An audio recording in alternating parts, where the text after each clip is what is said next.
Y'all for a walk through my place called the River City, aka Compton, the home of the legends. You know what I'm saying? It's a cold place to be at, baby. When I'm in the River City, and I got my killers with me, and khakis and chucks, that's on top. How y'all doing tonight? This is John Huey, rocking the Kango, coming to you from the Z. This is the Uncomfort Zone, brought to you by blacktopia.org and the Blacktopia Facebook page. Hey Jay, what's up? That's my boy from the East Coast. So let me get into today's topic. So we're always talking about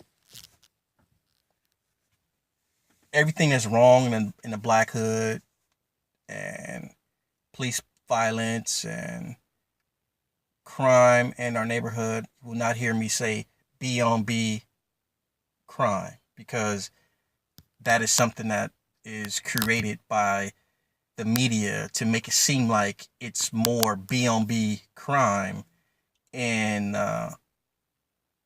in uh, in our neighborhoods than, why isn't there not white on white crime, or why you don't talk about Hispanic on Hispanic or Mexican on Mexican or Asian on Asian crime? Why is it always got to be a B on B? So I'm not going to talk about that. You won't hear me say those words because I don't believe that's real. That's an artificial, something that's the media is feeding us to make it seem like it's something more than what it actually is. So let's go with some solutions to this, to our community, putting it back together and different things. So I'm gonna go over a few points. So first, how do we go about and get change done? Okay, well, get your butt off your couch and do something. Get out there, be a participant. I don't mean in a march. I don't mean in a rally.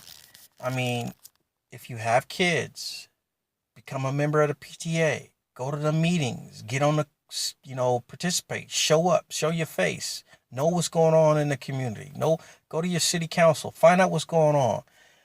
You go to church. Talk to the elders in your church. Talk to your minister. Talk to your pastor. You go to a synagogue. Talk to them. Talk to the people, the religious leaders in your neighborhood, and ask them, what are they doing? What are they doing? How are they helping? How is this money that we're giving to you helping the community? Besides paying your bills. Now, you don't have to be, as blunt as that. You could be more tact. But my point is, okay, usually religious leaders have a little say in the community because they can go and talk to the mayor, and they could say, look, well, I have X amount of members. I had this coalition with all these, churches, and we pretty much see eye to eye. And, and if that's what you do, you go in there with some hard numbers and say, look, I have X amount of members, and we are prepared to vote this way if we don't get things the way we want it. And this is what we're about. See, that's the people don't see me right. We have power. We have the numbers in a lot of community, and start in your community. Start in the community that you're in. Start small. Don't try to say, oh man, let's try to take over, North Carolina or Texas. No, let's take over one city, one town at a time. You do that by finding out what's needed, finding out, the demographics, how many people vote, how many people don't vote. Do a little research. And a lot of this stuff is available on the internet, find out, get your butt out there, get some people together on a Saturday and go round up people and say, look, and talk to people, say, get them to vote. Stop these people to say, I don't want to vote. I don't want to vote. It's not going to matter. It will matter if you vote for the right thing and you got the right people, sometimes you got to be the leader, and sometimes you can lead from behind. And what I mean by that, you don't have to be the face, but you could be the leader. You could be the person that puts everything together, and you find somebody that's got their head on their shoulder and you put them up, and you do it, but you make sure you find somebody's good. So anyway, that's one. So by doing that, then that by getting the religious leaders, and if you can get them all together, getting all the churches, like you come to LA, South Central LA, they've got so many damn churches, it's ridiculous. But I mean, but LA is so big, it's hard to make changes because it's so diverse, and it's segregated. You need to go to a smaller town. Like, you can't even do that in Compton anymore, because Compton is, believe it or not, is more Hispanic than it is black, or is getting there, is about that, be that way. So, but my point is, in a city that's predominantly black, there's no reason that the police department shouldn't look like you, the city council shouldn't look like you, the school teachers shouldn't look like you, the administration shouldn't look like you, the judges shouldn't look like you, because these are things that you can have say in. You can elect people to a lot of these positions. So by not participating, and you like wonder, well, why did little, Johnny get suspended for staring at such and such? Well, because you didn't do what you needed to do in order to prevent some idiots coming in there and not understanding black people. So you have to be willing to change. Once you come to the realization of something, then you can no longer continue to just blame somebody else for your situation. Once you realize that you are in a hole, well, at that point, you got a couple choices. You could sit there and say, damn, I'm in this hole because such and such put me in this hole. And you could sit there and you could pout and you could be a baby about it. Or you could start looking around and realize, oh, there's a rope. There's some other pieces. There's a hammer. There's some nails. There's some wood. Oh, I can figure out how I can get myself up out of here. Or you can say, well, you know what? I'm in this hole and there's some matches too.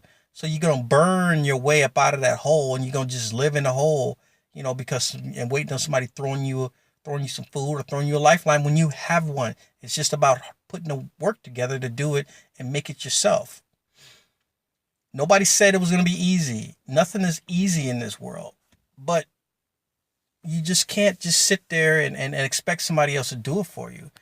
Get out there and do some things. You got to do something. You educate yourself. And I don't mean by, in the schools necessarily. There's other ways to get education. Pick up a book, and then stop feeding yourself all this negative stuff. This, yeah, I understand what's going on, and it had me twisted last week, but this is a new dawn, a new day, and I'll tell you, like, this is how I feel. We've been going through this shit forever, and it's not going to change overnight. It is changing. It will change, and hopefully it changes in my lifetime. Just like we seen a black president, so shit could happen.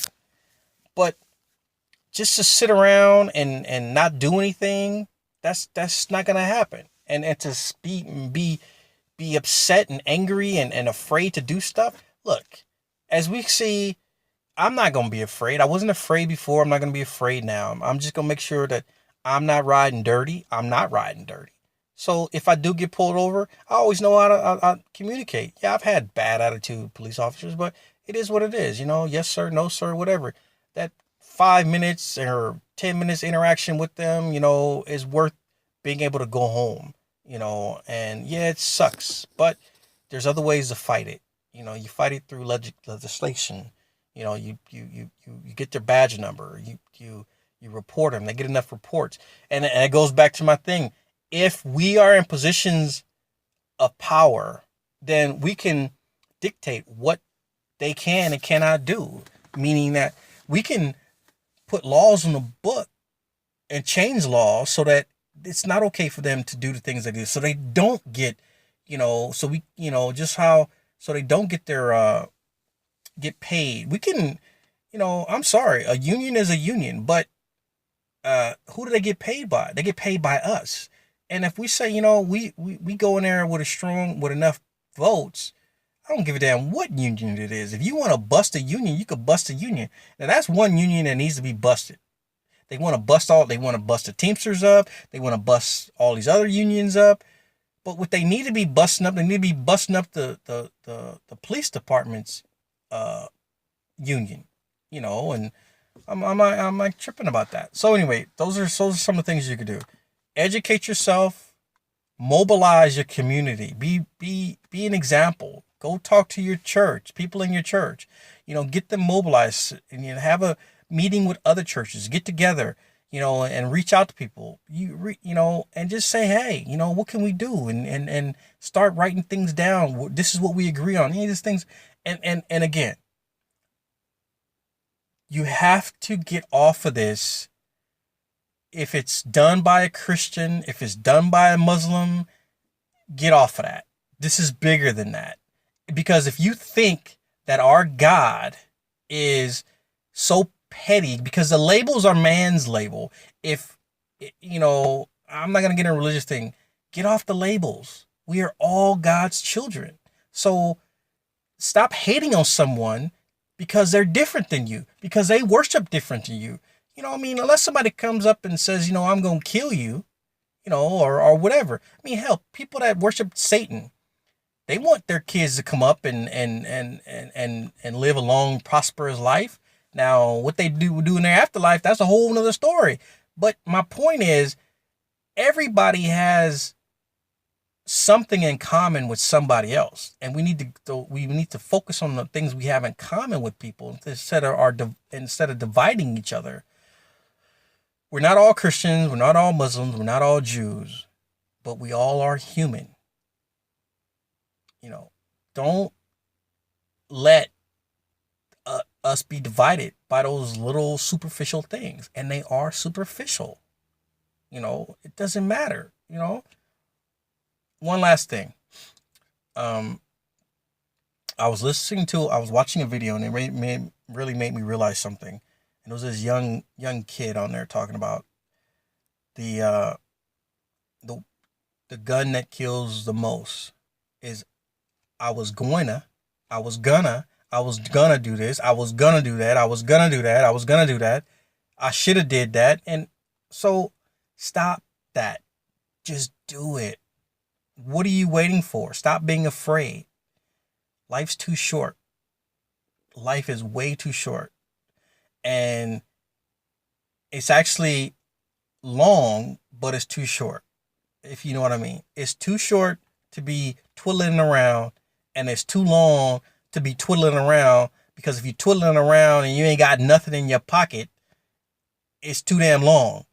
But if you're twiddling around and you get to the end, when you start getting your stuff together, it's too short. So get your stuff together now instead of later. Now you know what the bill is.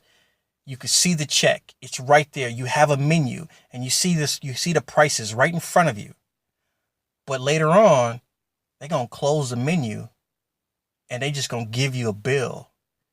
And either you're going to be able to pay it or you're not. But you're not going to know what that bill is.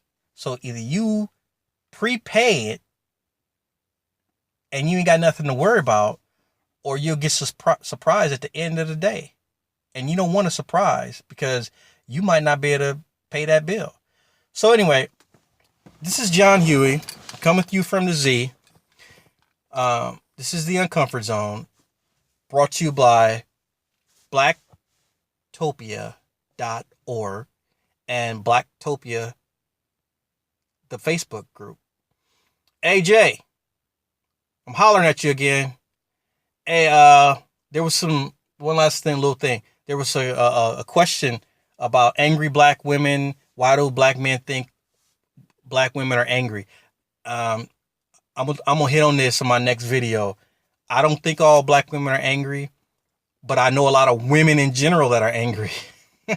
and a lot of times it's justified that you guys are angry, because some of these brothers out there, they need a boot up their ass. And you just have to realize that all of us don't need a boot up our ass. So you need to learn how to read people and realize that you don't need to be You don't need to be that woman. I want a delicate woman with the backbone. I don't need a strong woman. I am the strength.